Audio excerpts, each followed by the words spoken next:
कक्षा 10 को अनिवार्य विषयमध्ये सामाजिक अध्ययन पनि एक महत्त्वपूर्ण विषय हो। यो विषयमा परीक्षामा आउने प्रश्नहरू निकै सृजनात्मक हुने गर्दछन्।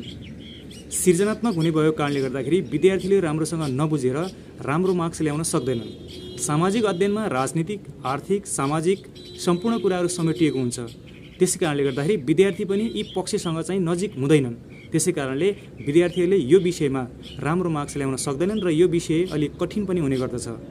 यो विषयमा सोचे अनुसारको परीक्षामा मार्क्स पनि आउँदैन। आज तपाईलाई सामाजिक अध्ययन विषयमा कस्ता प्रश्नहरू परीक्षामा सोधिन्छन्, कुन एकाइबाट कति मार्क्सको आउँछ प्रश्न, यससँग सम्बन्धित सम्पूर्ण जानकारीहरू दिने गइरहेको छु। त्योभन्दा अगाडि मेरो च्यानलमा कोही नयाँ हुनुहुन्छ भने सब्स्क्राइब र लाइक गर्न चाहिँ नबिर्सिनु होला। विद्यार्थी भाइ बहिनीहरू, सामाजिक अध्ययनको परीक्षा दिँदा अलि छिटो लेख्नु होला, स्पष्ट लेख्नु होला। ढिलो यदि लेख्नुभयो भने तपाईको प्रश्न छुट्न सक्छ र कम मार्क्स आउने सम्भावना हुन्छ। त्यसैले उत्तर लेख्दा सम्पूर्ण कुराहरूलाई ध्यान दिएर चाहिँ लेख्नु होला।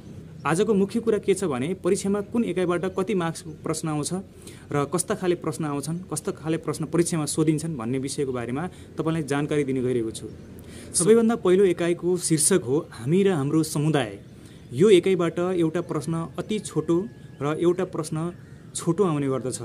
मानव संसाधन भनेको के हो, यसको व्यवस्था कसरी गरिन्छ, कुनै प्रदेशको मानव स्रोतको बारेमा लेख्नुहोस्, मानव विकासको सूचाङ्कको बारेमा लेख्नुहोस् भन्ने जस्ता अति छोटा प्रश्नहरू चाहिँ सोधिने गर्दछ भने छोटो प्रश्नहरूमा सङ्घीय शासन प्रणाली, सङ्घीय शासन निर्माण, कुनै एउटा प्रदेशको चाहिँ आर्थिक र सांस्कृतिक अवस्था, सामाजिक अवस्था लेख्नुहोस् भन्ने प्रश्नहरू चाहिँ सोधिने गर्दछ र सबै प्रकारका प्रश्नहरूको चाहिँ निकै अभ्यास गर्नुहोला। दोस्रो एकाइ हो विकास र विकासको भौतिक पूर्वाधार। यो एकाइबाट एउटा अति छोटो र एउटा छोटो प्रश्न सोधिन्छ। अति छोटो प्रश्नहरूमा दिगो विकास भनेको के हो, नेपालमा सञ्चालन आयोजनाहरू सम्पन्न गर्न के गर्नु पर्ला भन्ने जस्ता प्रश्नहरू चाहिँ सोधिन्छन् भने छोटो प्रश्नहरूमा स्थानीय तहको विकास गर्न के गर्नु पर्ला, दिगो विकासको चुनौती, लक्ष्यहरू लेख्नुहोस् भन्ने प्रश्नहरू परीक्षामा सोधिन सक्छ। यस्ता प्रश्नहरूको उत्तर विशेष गरी अभ्यास गर्नुहोला। तेस्रो एकाइ हो हाम्रो परम्परागत सामाजिक मूल्य र मान्यता। यो एकाइबाट एउटा अति छोटो एउटा छोटो प्रश्न आउने गर्दछ।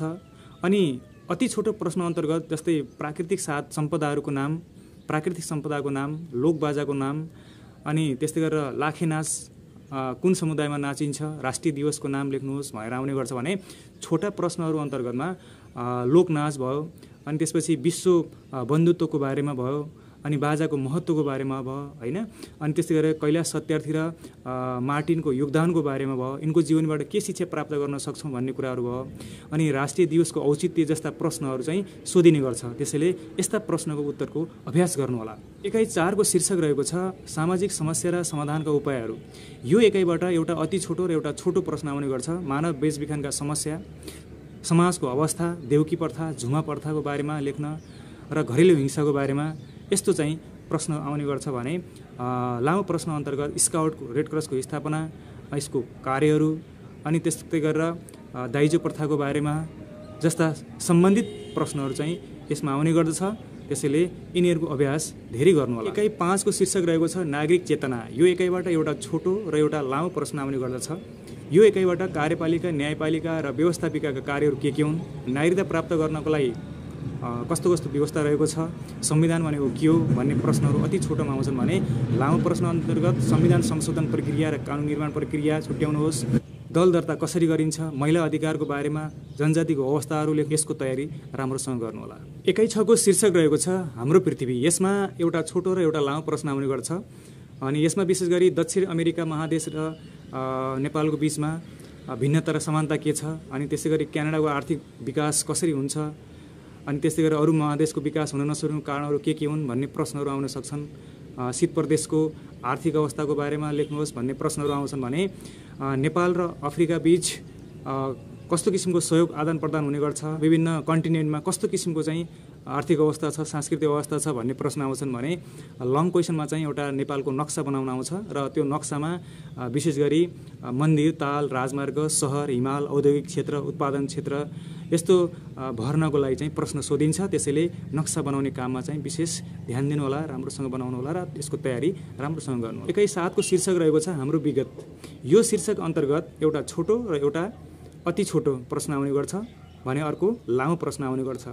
दिल्ली सम्झौता कसरी भएको हो, 12 बुँदे समझदारी भनेको के हो, विश्वयुद्ध हुनुको कारण के हो, त्रिपक्षीय मन्त्री सम्बन्ध भनेको के हो जस्ता प्रश्नहरू अति छोटो प्रश्नमा आउने गर्दछन् भने मिति दिएर त्यसपछि समय रेखा बनाउने जस्ता प्रश्नहरू चाहिँ यो छोटो क्वेसनमा आउने गर्दछ भने त्यसैगरी अर्को रहेको छ यसमा लामो प्रश्न पनि आउने गर्दछ। जस्तै दोस्रो विश्वयुद्ध हुनुको कारण के हो, परिणाम लेख्नुहोस्। 2017 सालको महेन्द्रले दलमाथि लगाएको प्रतिबन्धको बारेमा लेख्नुहोस्।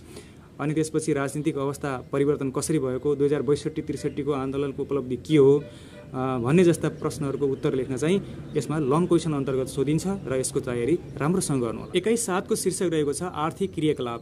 यो एकाइबाट एउटा अति छोटो, एउटा छोटो र अर्को लामो प्रश्न आउने गर्छ। यसमा पर्यटन भयो, अनि त्यसपछि पर्यटन विकास भयो, अनि र आर्थिक गतिविधिहरू चाहिँ कसरी हुन्छ भन्नेसँग सम्बन्धित प्रश्नहरू चाहिँ आउने गर्दछ भने यसमा कुनै पनि देशको आर्थिक विकासको लागि, नेपालको आर्थिक विकासको लागि चाहिँ बिमा कम्पनी भयो, पर्यटन भयो, यिनीहरूले चाहिँ कसरी सहयोग गर्दछ भन्ने प्रश्नहरू चाहिँ यसमा लामो प्रश्न चाहिँ आउने गर्दछ र यसको विशेष गरी धेरै तयारी गर्नुहोला।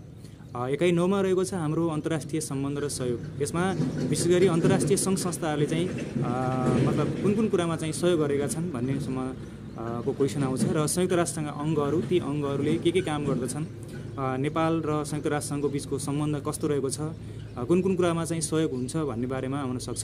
अन्तिममा एकाइ 10 को एकाइबाट चाहिँ निकै महत्त्वपूर्ण प्रश्नहरू आउने गर्दछन् र यसको सम्पूर्ण जति पनि कुराहरू छ यसको बारेमा पढ्नुहोला, ध्यान दिनुहोला। यसरी तपाईँ पढ्नुभयो भने तपाईँको परीक्षा राम्रो हुन्छ र तपाईँ राम्रो मार्क्स ल्याएर चाहिँ पास गर्न सक्नुहुन्छ। राम्रोसित तयारी गर्नुहोला। यति जेलसम्म तपाईँले यो भिडियो सुनिदिनु भयो, हेरिदिनु भयो, तपाईँलाई धेरै धेरै धन्यवाद।